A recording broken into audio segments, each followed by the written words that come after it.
o Lampião foi recrutado, olha que coisa, lá no Ceará, Juazeiro do Norte. Nós, assim como o Dr. Cleide, estamos indo lá no limbo do inferno. Veja só. Eu tenho uma rede social. Esses seguidores aí e tal, não sei o quê.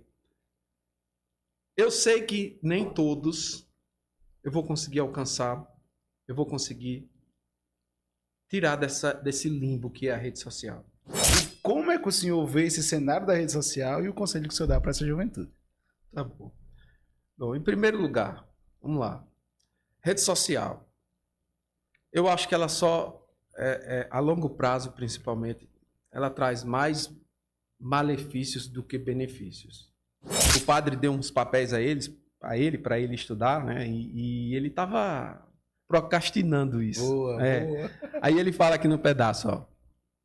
De noite, surrupiei uma das velas e comecei a estudar nos papéis. Pela manhã, tio Almir reclamou ao me ver logo cedo nas galhas do pé de manga. Ele estudava em cima do pé de manga. Família, nós estamos por aqui e eu quero pedir a você para se inscrever no nosso canal. O ato de se inscrever no nosso canal não é um terço, deixa eu falar com você, não é um terço do esforço que a gente faz para editar os vídeos, para preparar bons conteúdos com boas qualidades para enviar para vocês. Então ajuda a gente, se inscreva, compartilhe, comente, para que mais vidas possam ser impactadas. O nosso intuito aqui é que por meio dos episódios a gente consiga transformar vidas. O intuito do DDI Podcast é isso, né? Ser vida em outras vidas. Então se inscreve, compartilha, comenta, acompanha a gente nas mais variadas redes sociais e o meu muito obrigado a você que tem feito parte desse projeto. Papai do Céu tem nos ajudado e muito. E você também, você faz parte desse projeto. DDI Podcast. Se inscreva, compartilhe, comente, acompanhe. Fique agora com mais novo episódio. Vem! Salve, salve família! Aqui é Claudinho Andrade, DDI Podcast. Que honra estar aqui na sua casa, com a sua família. Agora em novos horários, às 15 horas. E passa um filme na nossa cabeça. Parece que o 10º episódio foi ontem. E agora a gente já passou dos 180 episódios. Parece que foi ontem. E com a mesma camisa de hoje. Quase 2 anos atrás. A camisa boa! Mas com muitas histórias diferentes, né? Com uma grande trajetória, com muita experiência de vida. E o fenômeno que ainda continua sendo e é para a nossa sociedade brasileira, ele hoje está aqui, né, um amigo, um parceiro que a vida me deu, né, graças a Papai do Céu, e eu sou muito grato por tudo que Deus tem me presenteado. Eu digo e repito aqui para vocês, né, que estão nos assistindo, nos acompanhando, o DDI Podcast mudou a minha vida, esse projeto, e esse camarada, né, como assim eu o chamo, ele faz parte desse projeto e dessa mudança, de tudo isso que aconteceu na minha vida. E eu sou muito grato a ele. Se eu for ficar aqui falando sobre ele, eu vou passar a noite toda tecendo elogios, mas posso dizer do fundo do meu coração que eu sou grato primeiramente a Papai do Céu, né, a você que está nos assistindo por ter confiado no nosso trabalho e a esse camarada também, porque a contribuição foi muito significativa para a minha carreira profissional como um entrevistador, ainda que não seja uma entrevista, seja um bate-papo, aqui é a bancada do podcast, mas como comunicador, para mim foi de extrema importância. E hoje eu estou aqui com ele, é um juiz federal, você já sabe de que eu estou falando, o juiz federal mais amado do Brasil, escritor, palestrante e meu amigo, Dr. Cleide Ferreira! Rapaz, Como é que o senhor está, Dr. Cleide? estou bem demais. Coisa boa ter o senhor aqui. Bem demais, graças a Deus. E hoje estamos aí com um livro, né? Muita coisa boa. Aqui, ó. Já vim paramentado. Eu tô na campanha com esse livro, né? Tô na campanha com esse livro. Primeira vez que eu fui, vou tirar esse chapéu que ele aperta um pouquinho, certo? Vai ficar até a marca da minha testa. Mas primeira vez que eu vim, não era aqui, né, que a gente se encontrou no bate-papo. Eu estava lançando meu primeiro livro. Foi verdade. Era Verdade. o outro. Que tá Verdade. até ali atrás, ó. A Espada da Justiça. Esse aqui, ó. Você tá vendo, entendeu? A Espada da Justiça. E assim, eu não fiz, não empreendi o esforço que eu estou empreendendo agora para fazer isso dar certo, né? E por quê? Porque é um livro que, desde aquela época, muito antes, esse aqui, eu já vim escrevendo. Então, tenho aproveitado todo momento para falar dele, para oferecer, para dizer para as pessoas que elas não estão.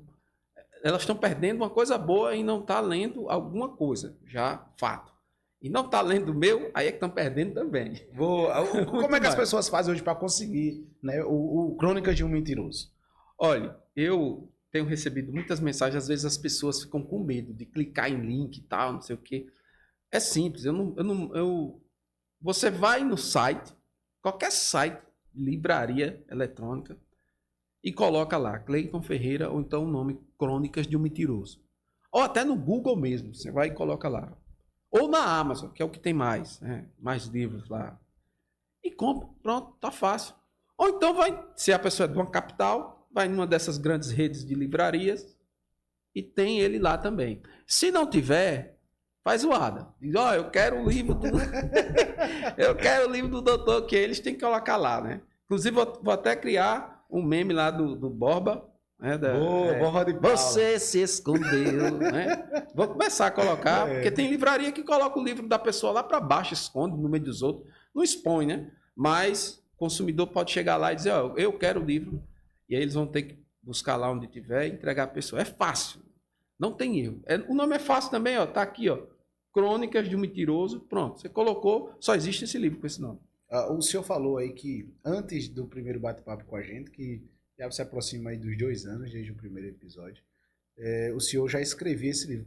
Em média, quanto tempo foi a produção aí desse livro, a criação dele? 5 anos. 5 anos. 4 anos, 4, porque assim, ele passou 6 meses, 7 meses na editora, né? E eu comecei a escrever ele em 2019, 2000, por aí, eu já comecei as pesquisas. Eu pesquisei mais ou menos só de biografia, umas 10 biografias. Só biografia. Fora outros livros de história e tal. Se você quiser saber de um bocado de coisa aqui de história do tempo que se passou o livro, a gente conversa. Foram, em média, 4 anos. E aí, em si, Crônicas de um Mentiroso, ele trata o quê? Olha, eu sempre falo o seguinte, todo livro de ficção, isso é uma ficção, certo? É uma história, um romance.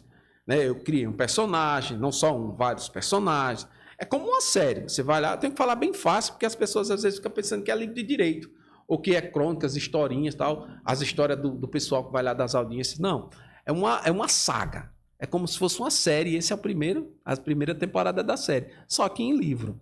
E aí o que acontece? Todo livro, todo não, mas a maioria dos livros são metáforas que o escritor queria falar sobre a vida dele e ele coloca em livro. Uma metáfora. Qual foi a metáfora desse livro? Eu fiz até um post sobre isso. Eu não tenho nem, assim, vou falar, tenho até vergonha de falar, mas na minha juventude, a minha primeira namorada ficou grávida, eu tive minha filha, e ela com 3 anos de idade, eu me separei, saí de casa. E passei muito tempo longe dela. Praticamente perdi a infância dela, né? O início da adolescência. E depois de adulto, com valores revisitados, né, ou ressignificados, eu comecei a me sentir mal, cara. Comecei a me culpar. Comecei a perceber assim, que aquele tempo que eu poderia ter tido com a minha filha, eu não vou mais. Ele ficou para trás. Né? Ela já é uma moça, hoje tem 22 anos. E engraçado, eu só comecei a pensar nisso depois que eu tinha passado no concurso esse que iria me dar segurança financeira e econômica para sustentar ela, porque isso nunca faltou. Sustento material nunca faltou, mas eu não estava presente, não estava ali, eu não participei. E aí, quando eu consegui no concurso a aprovação para juiz, veio aquela, e agora? Isso que eu perdi. E eu Eu falo assim que eu perdi e estava perdido. Porque eu não sabia me aproximar. Eu não sabia, por exemplo, ligar para ela ou mandar uma mensagem dizendo: Sara, como é que você tá? Eu tinha vergonha, cara. Hoje eu faço isso, a gente conversa, eu mando figurinha, ela manda figurinha para mim, a gente fala de série, fala de tudo. Mas eu não tinha, eu não sabia dizer: eu amo você, minha filha. Não saía, cara. Eu tinha vergonha, eu tinha medo. Eu me escondia, sabe? Por conta de que aquele meu passado traía um cara que abandonou a filha. Eu carregava esse peso nas costas. E qual foi a ideia que eu tive? Eu disse: bom, e se eu escrever um livro que conta uma história de algo parecido? Eu digo para ela: Sara, eu estou escrevendo um livro. Ela gosta de livro, ela lê vários romances. E aí mostro para ela. E eu não digo nada que é sobre isso, mas que é uma história parecida. Só que de um velho, lá no futuro, que passou por tudo isso e agora está tentando resolver. Né? Foi aí que surgiu a ideia de criar esse personagem, que é o Paulo, que é um zelador, um senhor dos seus quase 80 anos, que chega numa cidade lá, né, que tem uma escola na zona rural, e essa escola, a filha dele trabalha na escola, é uma professora, uma tia. Ele se aproxima dela, ela não sabe que ele é o pai dela, e aí ele se finge de zelador, faz o disfarce para ficar próximo dela.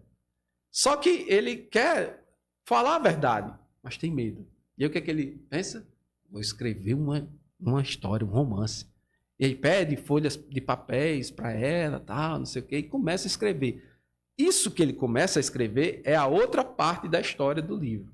É a história dele no passado. Então o livro começa no futuro e você vai lendo, ele volta para o passado para dizer: foi assim que começou. Era uma vez no Nordeste. Aí vai embora. O senhor começou aí uma tonalidade de voz de algum personagem que o senhor...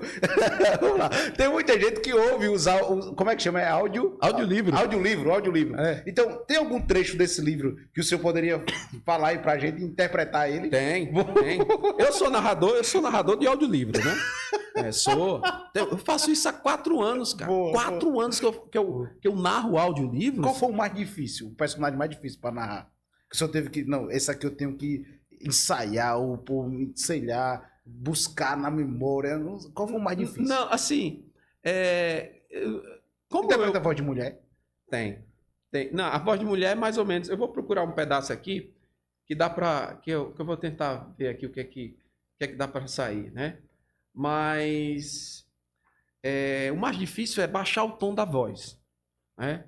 Baixar o tom da voz e deixar a voz mais grave. E aí ele faz uma voz de criança também, não sei se vai dar certo aqui.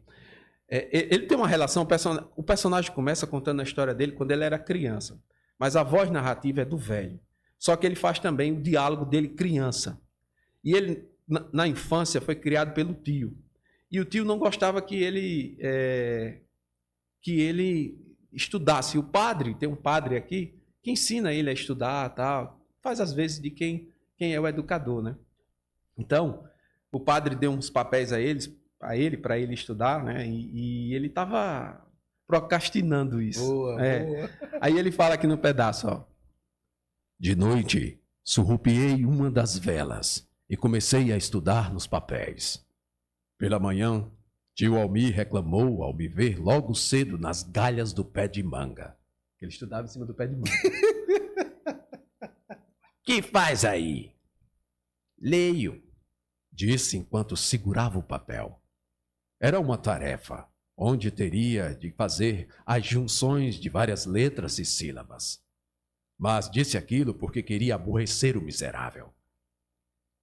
Desça e deixe de estragar os olhos nessas inutilidades. Vai ficar cego. E o padre não vai arrumar dinheiro para os óculos, que é uma fortuna. Vamos, caminhe. Temos uma cerca para ajeitar ali. É mais ou menos assim. Boa! A tonalidade de voz o senhor consegue mudar. Mas como é que aconteceu isso? Ensaio. Foi um audiolivro que eu estava no Rio de Janeiro, aí tinha que lavar prato, varrer a casa, lavar os banheiros, tudo sozinho eu fazia. E uma tarefa entediante demais. Aí eu peguei, descobri no aplicativo de audiolivros, só que a maioria dos livros em inglês. Mas eu achei um narrador, que é o Jonathan Keeble, que o cara faz isso trocentos anos. Então ele cria todas as falas, os personagens, as vozes, e eu fiquei maravilhado. Eu disse, cara, velho, eu vou fazer isso. Eu tenho que fazer isso. Isso foi em 2020. 2020, eu tava em Macaé, quando eu comecei a ouvir o audiolivro. E na época eu li, era um livro do Rei Arthur, era o Crônicas do Warlord, que é sobre, é do Bernardo Cornwell. Inclusive teve aquela série, Crônicas Saxônicas, o Último Rei, agora esqueci o nome, porque eu só sei os nomes em inglês, né? Porque eu ouvi tudo em inglês. Eu também queria aprimorar a minha audição, né? Minha escuta em inglês. E aí eu comecei a ouvir e disse, não, eu vou fazer isso. Eu vou tentar. E foi tentativa e erro, até que hoje pode-se dizer que eu tenho uma habilidade assim de narrar, né? Vamos lá, modéstia à parte, eu narro um audiolivro bom. Boa, e narra mesmo. É de verdade. O primeiro livro foi o Espada da Justiça. Espada da Justiça. O segundo foi A Última Vaga. Na Última Vaga. Na Última Vaga. E o terceiro, agora, Crônicas de um Mentiroso. O que muda do primeiro para o segundo para esse terceiro?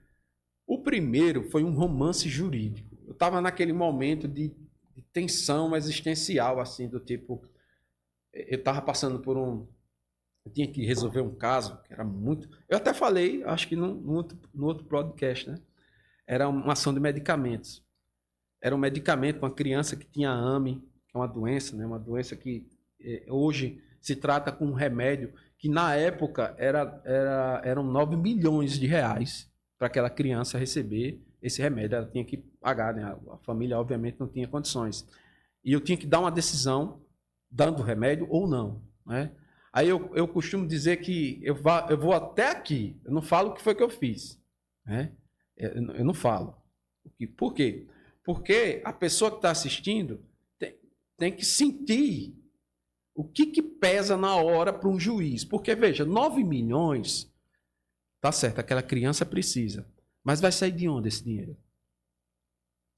Vai sair dos cofres públicos e provavelmente do erário da saúde, de algum hospital, de alguns remédios que vão ser, né, distribuídos. Então tem esse peso. Não é tão simples a situação, sabe? Tem colegas que passam assim, esse dilema todo dia, porque são colegas que atuam em várias especializadas da saúde, em que a pessoa está lá pedindo remédios que o Estado ainda não está dando, não está no SUS, oferecendo no SUS.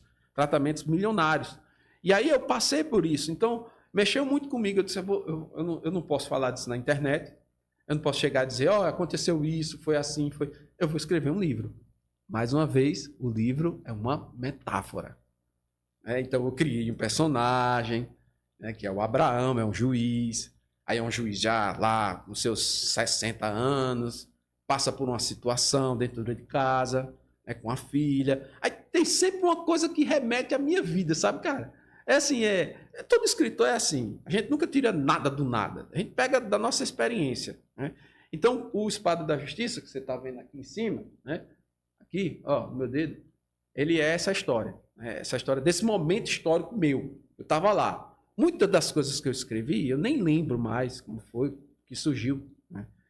Aí depois veio Na Última Vaga. Por quê? Porque eu comecei a aparecer na internet, as pessoas começaram a falar, que esse homem é maravilhoso, não sei o que, juiz amado, que eu... Começaram a me endeusar, cara, e eu disse, esse pessoal não sabe não da minha juventude. O quanto que eu fui malino, né? O quanto que eu também pisei na bola. Aí o que foi que eu fiz? Eu disse, vou criar agora uma autobiografia, né, contando parte da minha aprovação no concurso público federal, juiz federal, mas também dizendo, né, que eu fui um cara que tive alguns relacionamentos, pisei na bola, que eu, em algum momento da minha vida fui mais egoísta do que uma pessoa poderia ser, né, digamos assim, passei do ponto, os meus defeitos, como todo mundo tem, e que eles parem com isso, porque não é assim não. que daqui a pouco eu dou uma pisada na bola, erro como qualquer um, vão se assustar, né? Criam uma expectativa em Deus, uma pessoa. Aí eu, botei tudo no livro, tá lá, né? Na última vaga, para quem quiser ver. Inclusive teve uma pessoa que viu, comprou, leu e escreveu um depoimento na Amazon, dizendo assim, eu achava que o Dr. Cleiton era um semideus, olha para aí. Eu achava que ele era um semideus, mas depois que li esse livro, eu percebi o quanto que ele também já errou. Teve um momento até que eu tive raiva dele. Eu tive raiva dele. Mas agora eu percebo que para poder ele ter colocado isso no papel, né, mostra assim que estava disposto, como eu expliquei aqui, a mostrar o quanto que eu sou falho. E que não é assim, né? A gente conhece nossos erros, eu já falei muitas vezes isso aqui na bancada. A gente conhece nossos erros para quê?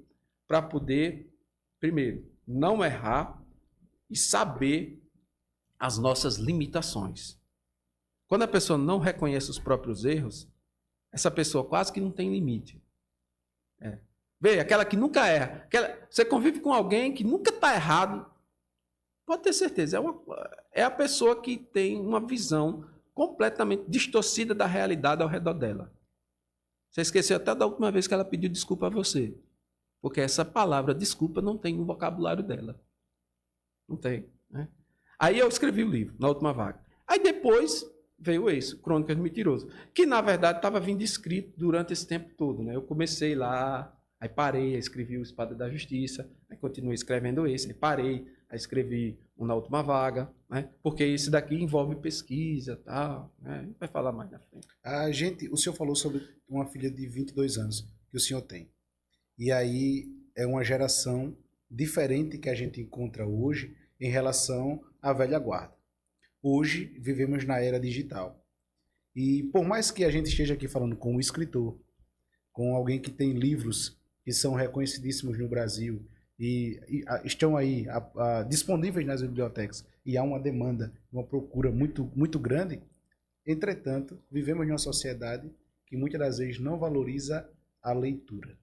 O senhor, como escritor, como é que o senhor vê o cenário hoje dos leitores na nossa sociedade? Eu vejo com preocupação. Eu tenho, vamos dizer assim, eu estou numa cruzada, né? Uma guerra contra a distração que está tirando o pouco que a gente tem de leitores do mundo da leitura. Né? Então eu percebi o seguinte, rede social. Né? Rede social é um local que as pessoas passam mais tempo e que por isso não tem tempo ou não se interessam mais por ler. Né? E aí, o que acontece? Essa preocupação me fez também repensar em algo que eu estava cometendo no passado. A forma difícil de escrever. Né? Então, a gente infelizmente tem... Foi uma professora de escrita criativa que falou isso para mim. O brasileiro, ele sonha em ter a comunidade de escritores da França, que é uma das reconhecidas eruditamente, né, assim vamos dizer, do mundo, né, os maiores escritores, tal, aquela coisa. Mas sonha com isso, com essa, né, perspectiva francesa de escrita, mas acorda com a perspectiva dos Estados Unidos, que é comercial, né, que é do escritor best-seller que vende. Por quê? Porque é o que chega nas pessoas. Então, se a pessoa não está tendo tempo nem para ler, porque a atenção dela está distraída em outras coisas, é lógico que ela não vai conseguir ler um livro difícil, complicado, sabe, intricado, com um fluxo de consciência do personagem, sabe, vou colocar aqui, um Marcel Proust, que é Em Busca do Sentido, agora até esqueci o nome do livro, mas são 5 volumes, Busca do Sentido da Vida, alguma coisa assim. Que ele escreveu 5 volumes, né? Ele faz um fluxo de consciência muito, muito complicado, a pessoa entender alguma coisa que está ali. Só aquelas pessoas qualificadas na literatura conseguem entender certos trechos. É uma obra, sabe? É uma obra artística, assim, sem comparação. Talvez dita como uma das maiores que já foi escrita até então no mundo, né? Marcel Proust. Mas Você coloca para alguém ler, o cara não entende, o cara não vai pegar, não vai ler, não vai. Então essa foi a preocupação, eu facilitei. A outra foi o quê? O audiolivro. Usar essas vozes, sabe? Transformar a experiência. Você não abre só mais o livro e lê. Tem gente que gosta. Mas e se eu disser a você que tem essa forma também? Narrando com essa voz. É? Fazendo essas vozes estranhas. Tudo isso. A pessoa vai ver assim, oh, que coisa massa. E aí volta a ter de novo o hábito, não de ler, mas de ouvir. Tá valendo. O senhor hoje tem mais de 2 milhões de seguidores nas redes sociais. E aí o público jovem, ele tá dentro da internet.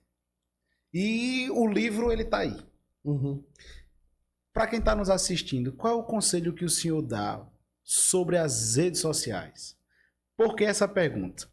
A gente vive numa séria problemática em que as pessoas elas querem estar todo instante, toda hora nas redes sociais.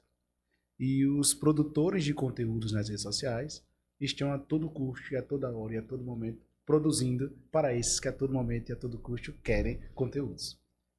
O senhor tem rede social. O senhor é um juiz. E o senhor tem um livro.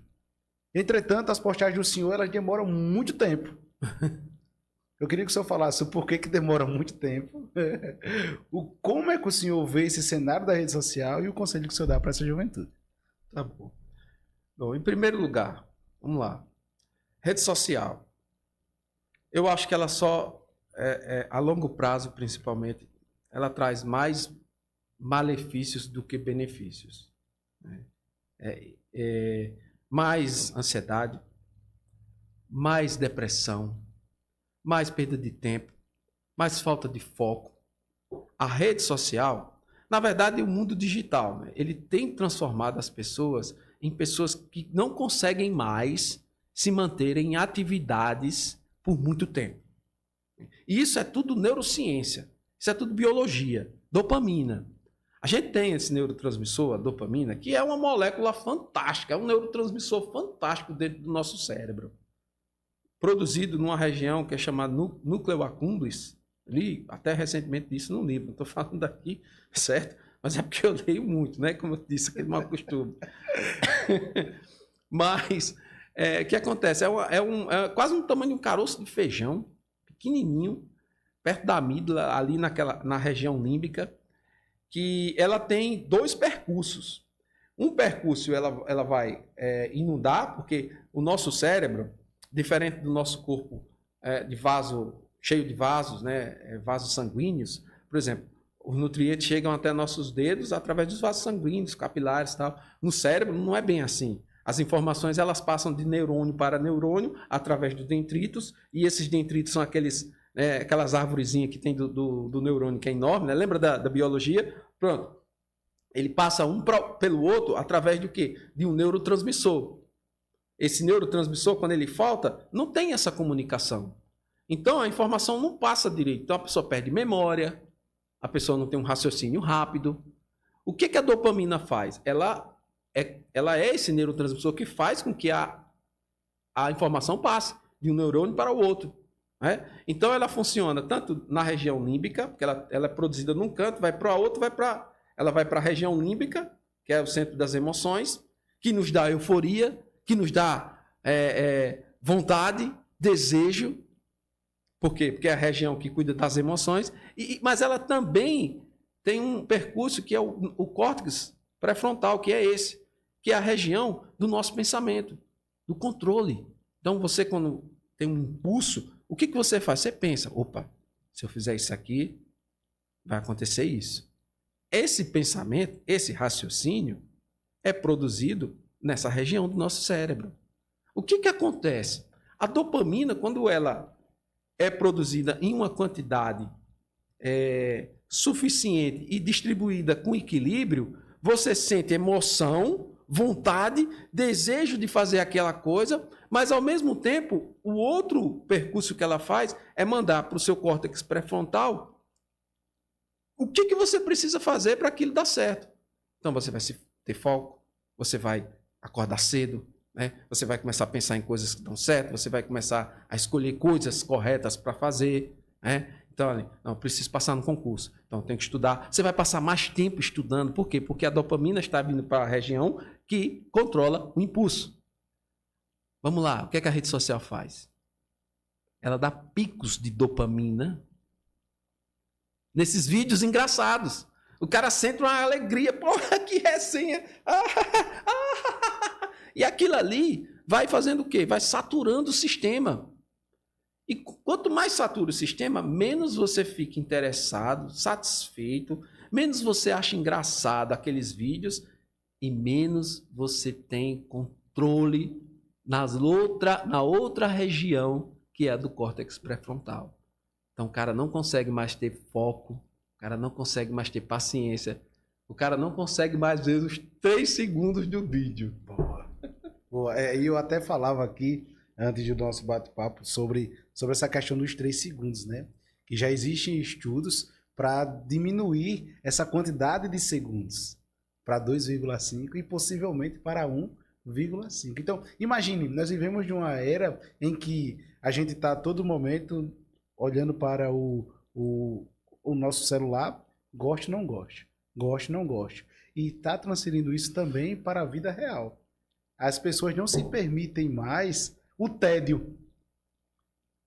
Eu ouvia alguém, não me lembro o nome agora, mas um determinado palestrante falando que há necessidade da vida humana passar pelo tédio. Porque a gente pode refletir. Eu vi também, só não lembro qual. Qual foi? E aí, por exemplo, as pessoas elas não se dão a oportunidade, melhor, não dão oportunidade a outras pessoas para mostrarem o outro lado. Então, a primeira impressão, gostei ou não gostei. Gostei ou não gostei. Gostei ou não gostei. E aí, hoje, o senhor falou sobre a questão, por exemplo, das pessoas que olhavam para o senhor, ou olham, né? E como eu falei bem no início desse bate-papo, né? O juiz federal mais amado do Brasil. E as pessoas, elas olham para o Dr. Cleito, que está ali na rede social, e às vezes não permite, isso acontece na maioria das vezes daquelas pessoas que são fãs de outras pessoas, não permite ver o dia mal daquela pessoa. Querem que aquelas pessoas estejam totalmente disponíveis, rindo a todo custo, de bem com a vida, só que pessoas felizes também passam por momentos tristes. Pessoas de bem com a vida também têm seus dias maus. E às vezes as pessoas não conseguem entender isso. Só que essa, como você falou, né? Elas veem um trecho, um corte de um momento de alegria. Vamos supor que agora a gente faça uma piada aqui. Eu dei uma risada, né? Como já aconteceu. E você também. Aí corta, pega esse pedaço, joga lá na rede social. Aí vai, ele tá alegre o tempo todo. Não, não é assim. Não é assim. Não tem como a pessoa ficar alegre. A nossa constância, assim, um humor que não varia muito é sinal de boa saúde mental, né? Boa saúde emocional. Mas isso não significa dizer que, por exemplo, eu sinta raiva. Eu estou no trânsito, às vezes, tenho raiva. Que eu tenho uma impaciência, porque às vezes eu cheguei atrasado, aconteceu alguma coisa que não estava previsto. Ou que um prejuízo também, que aconteceu, que surgiu. Tem que agora fazer isso, tem que mudar isso, tal. A mudança, o estresse, acaba trazendo inconvenientes, a pessoa fica abusada, fica chateada, né? E isso passa para o humor da pessoa naquele momento. Que, infelizmente, quando tu tá na rua, que passa alguém e tal. E não dá. Cara, não dá. Mas eu nunca tive, não, episódios assim, cara. Olha, raramente, sabe, assim, passo por alguém e eu acho que vamos fazer o desafio. Se você, bota aí no comentário, se você alguma vez já me viu, não tem problema não, se alguém aparecer e disser, passou por mim, quase pisou em cima de mim e tal. Se você, por acaso, passou por mim alguma vez e eu... atencioso. Não fui atencioso, coloca aí no comentário. Leve em consideração o seguinte, dependendo do lugar de onde você falou, se foi por esse ouvido esquerdo, eu não ouvi porque eu sou surdo. Eu quero trazer aqui algumas indagações para o senhor. Por exemplo, o senhor, paradoxalmente, tendo tantos seguidores, mais de 2 milhões, e querendo ou não, o senhor é um influenciador, porque influencia pessoas para o bem, E aí, em contrapartida, existem pessoas que estão em lugares de fala, influenciando para o mal, É. sejam... E tem muitos seguidores, fazendo coisas aí absurdas. O senhor fala e rebate a questão do uso das redes. O uso das redes. Mas o senhor tem rede social. Tem. Em contrapartida, tem pessoas que são verdadeiros idiotas e tem muita rede social aí, com muitos seguidores, fazendo coisas absurdas. Então, são duas indagações. Primeiro, o senhor rebate, mas o senhor tem rede social. E se os bons saírem da rede social? E os idiotas ficarem? Beleza. Essa pergunta é a primeira. São duas indagações. Tá certo. Não, eu vou explicar a você. Olha, veja só. Eu tenho uma rede social. Eles têm seguidores aí e tal, não sei o quê. Eu sei que nem todos eu vou conseguir alcançar, eu vou conseguir tirar desse limbo que é a rede social. Vou fazer uma metáfora. É como se eu estivesse agora no Inferno de Dante. Sabe o Dante? Já leu o livro Inferno de Dante? O poema, né? Ele encontra Vigílio e desce para o inferno para passar por 9 ciclos infernais, e naqueles ciclos lá ele conhece cada personagem históricos e tal, e os pecados que eles cometeram para estar naqueles ciclos ali. E o Vigílio vai falando o tempo todo, né? Esse fez isso, esse fez aqui, esse é o ciclo dos suicidas, que ficam enterrados cabeça para baixo, angostas. Agora eu estou esquecido, mas eu já arrisquei uma vez a leitura. É mais ou menos isso. Toda vez que eu entro, bicho, na internet, é como se eu entrasse no inferno. Porque eu sinto sensações que eu não queria sentir, entendeu? Eu vejo posts que eu não queria ver. Eu vejo coisa boa que me faz rir, mas que eu sei que ali, como eu falei agora há pouco, eu recebi uma injeção de dopamina que não era bom. Eu fico com raiva de alguma coisa de alguma notícia e tal. Eu fico frustrado com outras notícias também de coisas de desgraça e tal. Então, eu mergulho no inferno da rede social, passo por isso, sofro, tenho meus momentos de dizer assim, de ficar frustrado, porque, por exemplo, faço um post e tal, aquele post não tem aquele desempenho que tinha antes, principalmente relacionados a livros, mas eu tenho que fazer isso para poder alcançar as pessoas lá. E meio que pegar na mão dela assim, bora sair daqui. E tirar do inferno. Porque ela vai pegar o livro, vai ler, vai passar por uma experiência que vai mudar a vida dela. Eu não sabia que ler livro era tão bom assim. A minha tia Zoraide, pô, ouviu o audiolivro e me disse assim, Cleito, fazia tempo que eu não tinha uma experiência como essa. Cara, tem maior preço, ou tem maior paga do que essa? Ouvir de alguém assim? Seguidores falam isso. Eu gostei demais do seu livro, da sua história, da história que você criou, que você inventou. Como foi que você criou isso? De onde veio essa criatividade? Essa época eu não cresci totalmente, não. Ainda sou uma criança que inventa um bocado de coisa. Entendeu? Aí responde assim, mas faço isso. Então eu ainda preciso da rede social. Por causa disso. Mas um dia eu saio de vez. Pode até ser que ela fique lá, né? Com cortes, com coisas que eu já postei antes, com notícias de livros novos que estão saindo, para quem quiser acompanhar, né? Mas preciso de outro local, ou até mesmo um aplicativo de audiolivros, quem sabe, em que eu vá colocar os meus livros lá narrado e que a pessoa, por exemplo, saia da rede social, porque até mesmo o YouTube, eu podia colocar, por exemplo, os audiolivros no YouTube.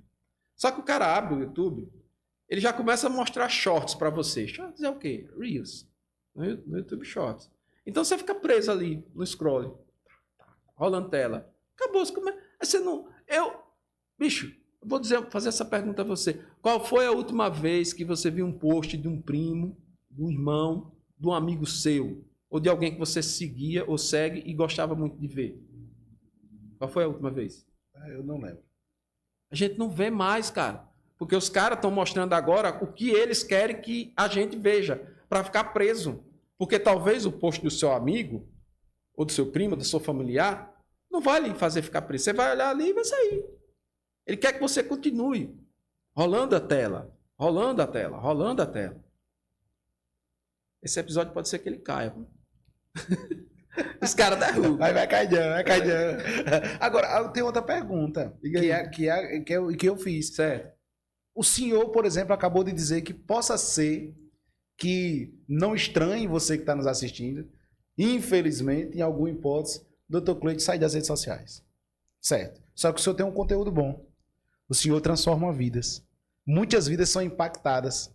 Quantos e quantos comentários, quantas e quantas pessoas, através dos cortes, por exemplo, aqui do próprio podcast, eu falo com propriedade dos cortes que a gente fez em relação aos conteúdos do senhor, e uma série de comentários, as pessoas dizendo, após conhecer esse doutor, que tem um ato humanizado em relação a, não menosprezando aos demais magistrados, porque cada um tem uma particularidade, mas ele trouxe uma nova roupagem da magistratura.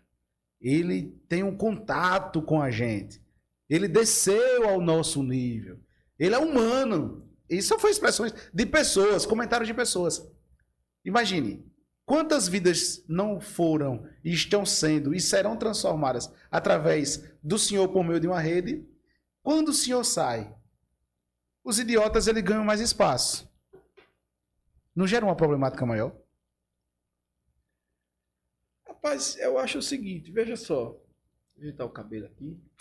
Enquanto isso eu penso na resposta. As pessoas não já viram?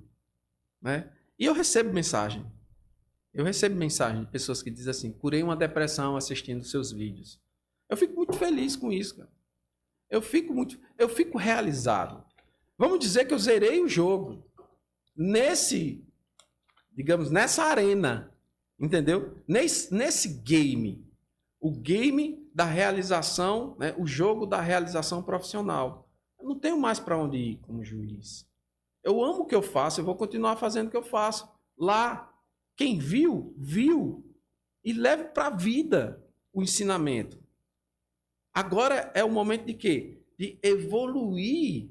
E essa pessoa que saiu, por exemplo, da depressão, o que ela precisa? Ela precisa não voltar. Agora você acha que ela ficar assistindo vídeos de audiência sempre vai resolver?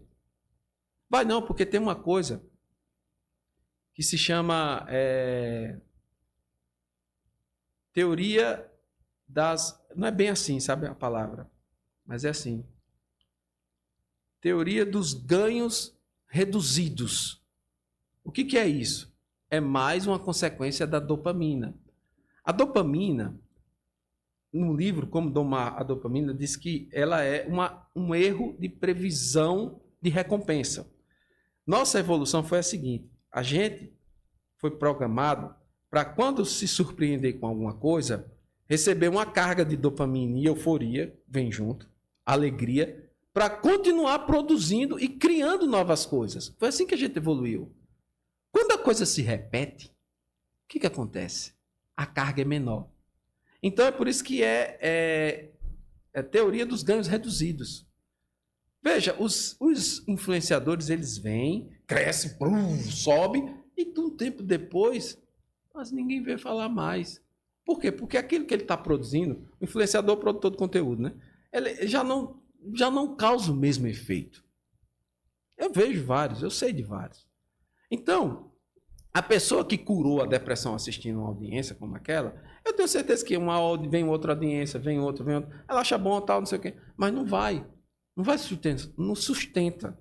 Não é um remédio para uma saúde mental e emocional. O remédio para a saúde mental e emocional dela é ela sair da rede social. É ela começar a fazer um jejum de dopamina, ter menos estímulo. E a rede social é estímulo. Sabe? Ter menos, se estimular menos. E aí o que acontece? Ela vai voltar a ter prazer em coisas simples, como ler um livro. É isso. Sabe, um livro, ele é aos poucos, você vai descobrindo as coisas. Eita, é isso. Tá. A liberação de dopamina, ela vem aos poucos. Isso vai fazendo com que a pessoa passe mais tempo e a atividade seja prazerosa por mais tempo. A gente tá adoecendo não por outra razão, Fabrício, mas porque a gente não tem mais paciência nem de ser feliz e sentir prazer. O senhor é um juiz federal, renomado, muito competente, uma autoridade de fato em todas as suas posições, colocações, atuação.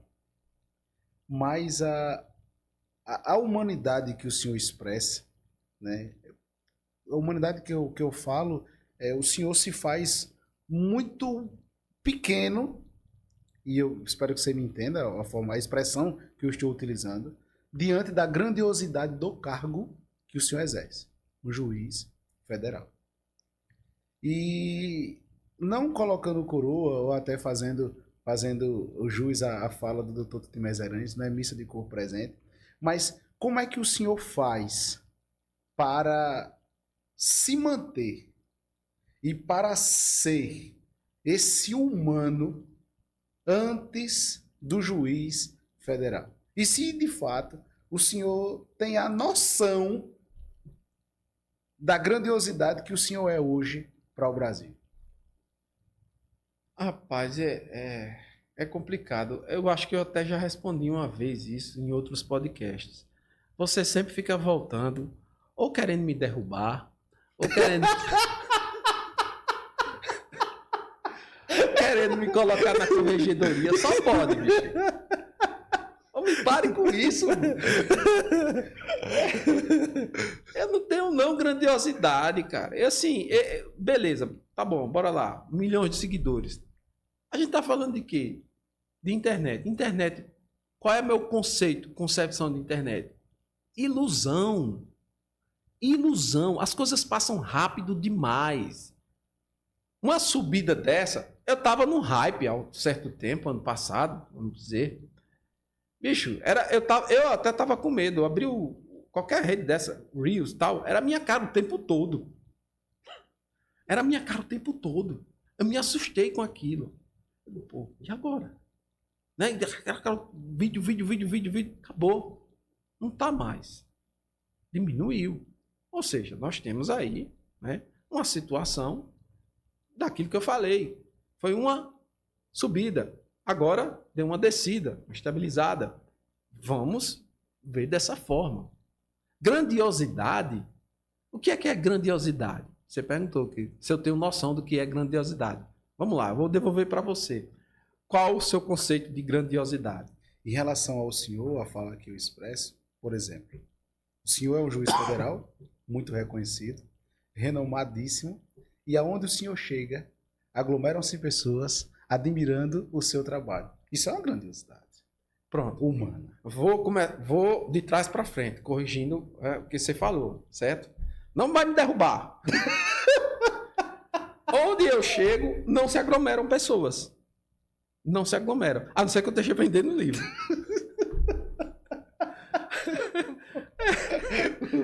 Eu vou estar lá vendendo livro, estou autografando e tal. Aí sim, aglomera, tem aglomeração. Mas não se aglomera, né? Tá bom? Aí, vamos por aí. Beleza. Grandiosidade, reconhecimento. Juiz federal, tem vários colegas assim. Tem vários colegas que na comunidade jurídica tem esse reconhecimento. Em Maceió mesmo, um colega fez uma audiência, você deve ter ficado sabendo, na rua, de uma pessoa em situação de rua, né? Foi noticiado pela mídia e tal. Olha aí, ele fazendo a mesma coisa. A diferença é que ele fez uma vez, né? Mas ele já vinha fazendo mais vezes. Isso é um programa que a Justiça Federal está colocando, a Justiça Federal na rua, eu acho que é esse o nome. E ele fez e a mídia foi lá, viu e tal, registrou, noticiou. Tem outros em outros locais. Tem colegas em lugares afastados, assim, que não tem juiz há anos, por exemplo, comunidades isoladas, no Acre, em Rondônia, em Roraima. E eles vão para lá. Tem isso como vocação. Entendeu? Tem outros que trabalham dia e noite ali, ó. Ninguém vê ele trabalhando. Tem gente trabalhando que a gente não vê. Isso sim é grandiosidade, cara. É o cara fazer a coisa sem estar esperando ter holofote. Eu não gosto que me diga que a grandiosidade, não sei o quê. Por quê? Porque quando isso vem para mim, primeiro, é um peso. Segundo, é uma forma injusta de também elevar a grandiosidade dos outros. De pessoas que estão fazendo ali, ó, sabe? Todo dia. Tá. É isso. Entendeu? Então, você não me derruba. Boa!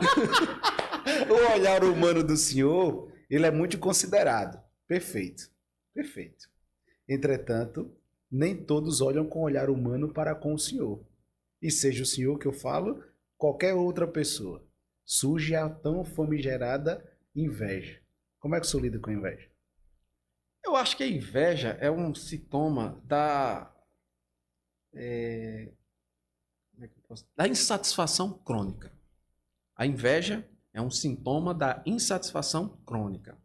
Tem pessoas que têm uma vida relativamente boa, tem um emprego bom, ganha bem, né, família e tal, mas elas estão insatisfeitas. Ainda assim, estão insatisfeitas. Essa insatisfação faz com que ela, o tempo todo, veja nos outros uma causa de injustiça. E eu coloco todas as aspas porque não é injustiça. Mas ela vê assim, injustiça. Provavelmente foi uma criança que veio primeiro e depois, provavelmente, certo? E aqui a gente tem que ver Piaget e tal, os psicólogos que tratam de criança, né?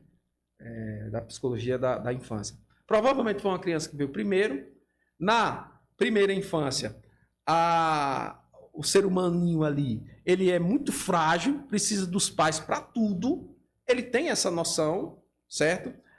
Existe uma projeção de que os pais são super-heróis para poder diminuir a ansiedade da criança. E aí, de repente, chega o irmãozinho. E o irmãozinho é o quê? Competição. Competição por quê? Por atenção. Né? O pai, a mãe vai dar mais atenção. Ele vê, a criança vê. E geralmente essa criança, no desenvolver dela, cresce com isso. Com essa busca por atenção. Agora, não só dos pais, mas, por exemplo, dos colegas na escola. Né? Aí depois, não só dos colegas, mas da escola, mas do trabalho. E também, por exemplo, a família. Tem esposa que tem esposa e esposo, que um e o outro tem inveja, ou então tem ciúme exacerbado de, por exemplo, o irmão. Não é ciúme e inveja de outra pessoa na academia, tal, que está paquerando o companheiro ou a companheira. Não, é de familiares. Mãe, por exemplo, né, que sente que está perdendo o filho. Pai que está perdendo a filha. Eu tenho uma experiência, né, particular. A minha filha começou a namorar. Né, e aí a Sara, inclusive do livro. E aí ela postou. Aí eu, poxa, olhei assim e senti uma coisa estranha, cara. Sabe? Senti uma coisa estranha. É bom confessar isso em rede nacional. Porque muitos pais passam por isso. Só que guardam. Né? E isso é um sintoma de quê? Né? Desse apego que a pessoa tem por um objeto, às vezes por uma pessoa, no caso a filha. O que, por exemplo, eu não senti quando o meu filho, com 16 anos, também começou a namorar. Não passou, não é a mesma sensação, não teve isso. Ó. Tá vendo que coisa interessante? Então, veja, vamos botar. O que acontece quando a pessoa tem isso com relação a tudo? Né? Esse apego, ou então essa sensação de que tudo é dela, ou deveria ser dela. Então, pô, Flaudice, velho. Flaudice com podcast, 120 mil seguidores, e eu não. Isso eu acho injusto. Tá errado. Por que não? Eu faço a mesma coisa. O que é que ele tem que eu não tenho? Sabe? Aí o cara começa a fazer essa realidade. No meu caso, vamos lá, inveja de quantidade de seguidores. Bom, eu não posso fazer nada. O que eu posso é reconhecer, né, que provavelmente deva ser um sintoma disso tudo que eu falei, e não dá muita atenção. Né? Você perguntou sobre lidar, né? Como é que a gente lida com pessoas invejosas? Quando você sabe do problema, como eu acabei de explicar, a causa, né, você reage melhor. Você não entra no jogo. É simples assim. O senhor está usando um chapéu. Sim. Chapéu, como é que chama esse tipo de chapéu? Não é de palha, Chapéu de couro. Chapéu de couro. Chapéu de couro. Qual a representatividade? E agora a foto do perfil é com chapéu. Essa daqui também, ó. Tá até aqui. Boa, tá aí no livro. Qual a representatividade, né, desse chapéu? E hoje o senhor está aqui caracterizado no nosso podcast. Bom, Eu fiz essa mudança toda porque o livro, se você ler aqui embaixo, tá pequenininho, mas eu vou falar. Era uma vez no Nordeste. O que acontece? Toda a história do livro Tem um N1 ali. é porque é o volume 1. Boa, O boa. volume 1, V1. Toda a história do livro se passa na Bahia, no norte de Goiás, que hoje é Tocantins, Porto Nacional, Palmas, Maranhão, Piauí, Ceará. Essa região. Vai até o Piauí, aliás. O 2 é que vai vir no Ceará e o restante. Mas é no Nordeste. O personagem tem essa ligação com o Nordeste. Eu sou nordestino, me orgulho muito de ser nordestino. Então, o ambiente a época que o livro, a história se passa na década de 20 do século passado, 1925, na época da Coluna Prestes. Foi a época de ouro do cangaço. Foi nesse momento, por exemplo, que quando a Coluna Prestes estava passando por aqui, o Lampião foi recrutado, olha que coisa, lá no Ceará, no Juazeiro do Norte, para se integrar às milícias dos batalhões patrióticos que faziam parte do governo federal, os legalistas, para perseguir os revolucionários de Luiz Carlos Prestes. Então fizeram um convite a Lampião para anistiar os crimes dele e deles, do bando, para que ele se tornasse um soldado. E aí ele foi para o Juazeiro, porque disseram que isso aí ia ser uma promessa do Padre Cícero. No livro do Lira Neto, que é Padre Cícero, ele deixa mais ou menos assim, ambíguo, que o Padre Cícero não queria isso, não queria se envolver, porque já estava com uma idade muito avançada, sabia da bagunça que o Lampião fazia por todo canto que andava, mas mesmo assim foi receber ele lá. O Lampião foi para o Juazeiro e o Padre Cícero recebeu ele numa madrugada. Está no livro do Lira Neto. E a conversa deles é que ele iria ser integrado às forças legalistas. E aí, um servidor público de um órgão ligado ao meio ambiente, como se fosse o IBAMA, alguma coisa assim, assinou um documento lá dizendo que o Lampião agora era soldado. Nada a ver. E ele pegou aquele documento e disse: agora eu sou soldado. E começou a se chamar de capitão.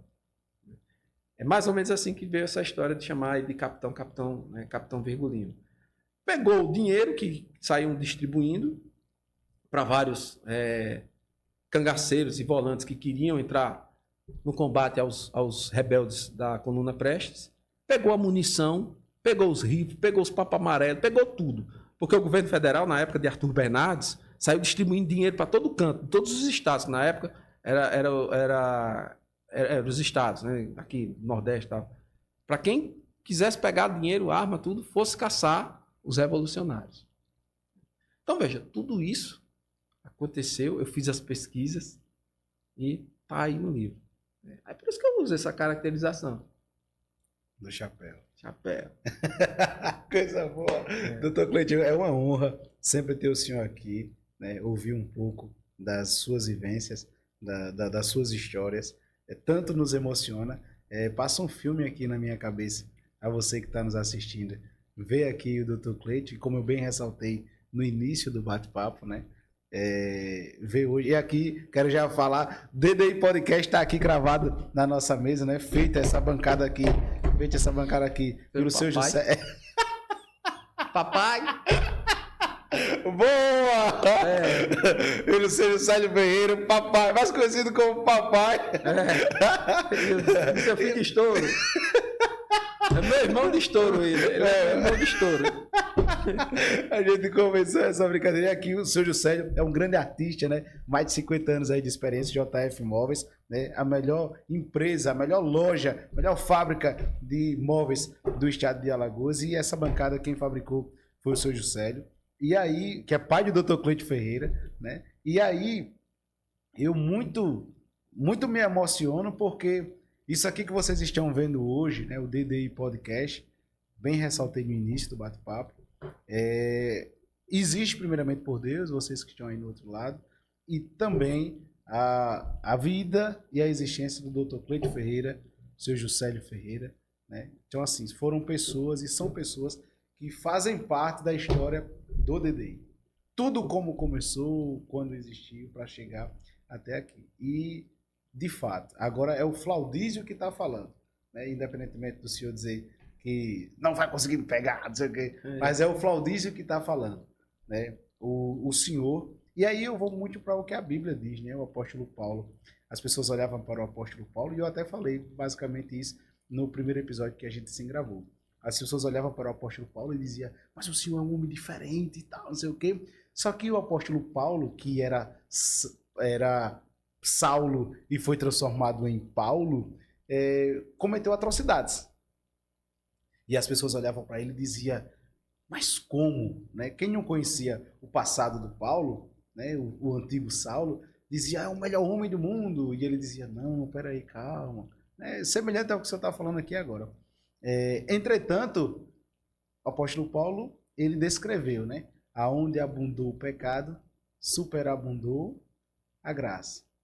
E aí, isso se assemelha muito ao que eu falava aqui antes de a gente conversar, o bate-papo propriamente dito, sobre homens de sucesso e mulheres de sucesso. Uma retribuição para com a vida e para com as pessoas.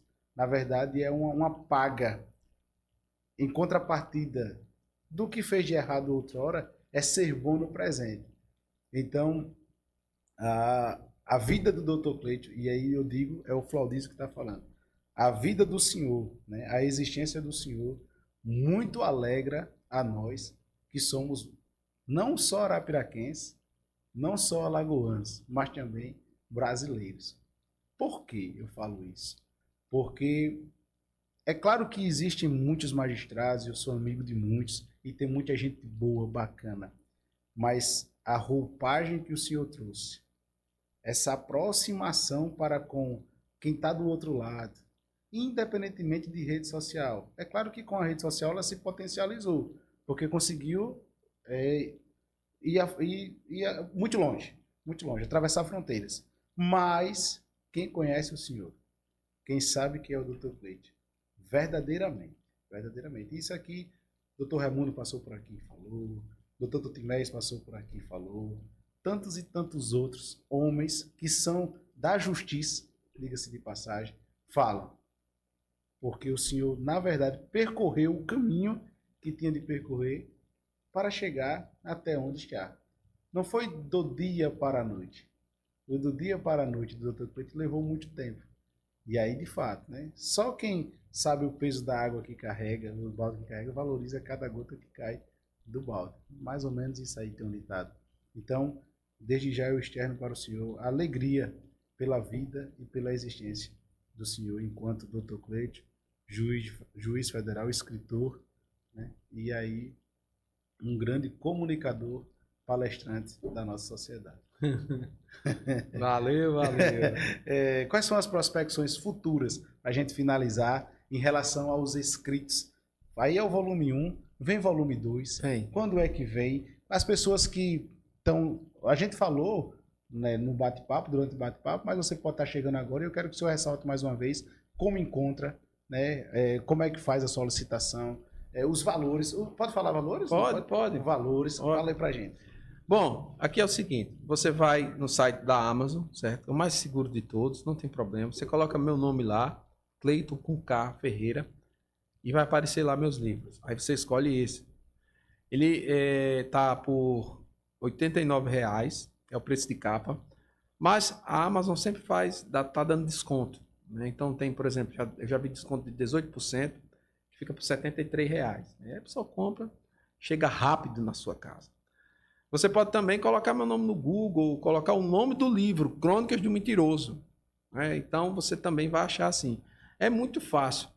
E se você ainda tiver mais dificuldade, é só mandar lá um direct para mim. Eu tenho passado muito tempo, sabe, vendo os directs, assim, é muita mensagem, mas quando vem um direct assim, o livro, né, eu quero o livro, tal, aí o Instagram ele separa aquele direct e aí eu consigo, a rede social separa, aí eu consigo atender, falar com a pessoa e mandar um link para ela e ela compra lá e recebe na casa dela.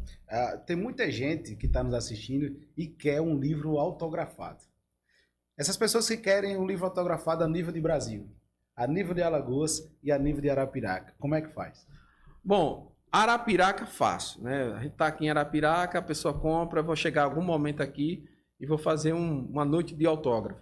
Não precisa comprar o livro lá, compra na Amazon, ele chega na sua casa, quando for no dia da noite de autógrafo, você vai ficar sabendo, você leva o livro lá e eu assino. Pronto. Boa assim, né? Se quiser abusar ele, pode vir aqui. Pode vir aqui. Do DDI Podcast! Eu assino também, né? Boa. Esse é a nível de Arapiraca. Infelizmente eu não tenho como fazer mais, porque é aqui que eu moro, né? Mas Alagoas, eu vou para Maceió também, várias vezes. Vou fazer um evento lá. Nível de Brasil, eu não tenho como autografar, né? Porque ele já sai da gráfica direto para casa da pessoa. Mas nas palestras, o senhor é palestrante? Vai, a pessoa leva lá, quando eu estiver na cidade tal, eu vou avisar, estou indo para a cidade tal, não sei o quê. Não é com muita frequência, porque eu tenho meu trabalho, né? Eu passo a semana trabalhando, não dá para ver, é só final de semana que eu viajo. Então, demora muito para ir em vários locais, porque uma vez por semana só, no máximo, né? Mas elas vão receber, elas vão ter essa oportunidade. Coisa boa. Quero passar aqui para o senhor a xícara do DDI Podcast, Frente Veicular Brasil, né? Parceria com o DDI Podcast. Você quer proteger o seu caminhão, sua carreta, sua bicicleta? Bicicleta não. Sua motocicleta. Sua motocicleta. O melhor lugar é Frente Veicular Brasil, DDI Podcast. Aqui uma simples e singela homenagem para o Dr. Cleito Ferreira. Beleza. Tá aí, viu? Muito obrigado. Tá certo. Dr. Cleito, dentre tantas perguntas que eu externei, para a gente finalizar, qual a pergunta que eu não fiz que você gostaria que eu tivesse feito?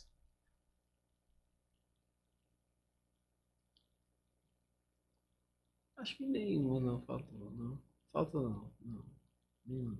O bate-papo já está finalizando. Quero agradecer a você. Se inscreva no canal, compartilhe, comente para que mais vidas possam ser impactadas. E siga a gente nas redes sociais. DDI Podcast. Lá tem conteúdo. Tu lembrasse da pergunta, né? Lá tem conteúdo. Tu lembrasse da pergunta, né? Lá tem conteúdo bom no DDI Podcast. Pra ter dado uma risada dessa é porque ele lembrou da pergunta. Com certeza ele lembrou. Tem conteúdo bom. Eu tenho certeza que vai. O Dr. Cleito Vai, faz aí a pergunta, vai. Faz que acaba. Mas se eu não responder, acaba. Qual pergunta? Não, você tá rindo aí, não falando a pergunta. Não lembrei. Lembrou não. Quero que pedir a você, se inscreva, compartilhe, comente. Nós, assim como o Dr. Cleito, estamos indo lá no limbo do inferno. E trazendo as almas para cá de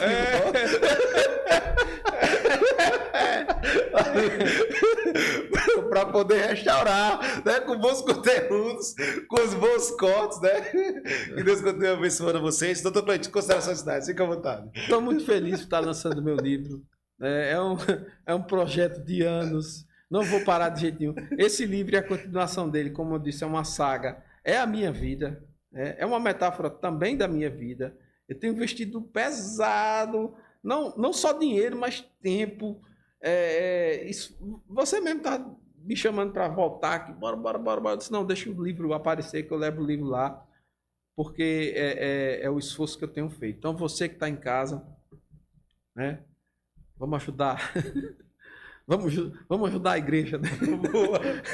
A comunidade que vai crescer aqui. Ajuda a resgatar essa galera, né? Porque quanto mais pessoas adquirirem o livro e falarem, lerem, gostarem, passar para outras pessoas, melhor. Melhor, o negócio vai crescendo, vai se espalhando. E aí, você vai ser um agente de transformação para evitar que muitas pessoas se acabem no limbo do inferno da rede social. Galera, se inscreve, compartilha, comenta. Meu muito obrigado por participar com o conteúdo abençoando vocês. Tamo junto. Por hoje é só. Valeu!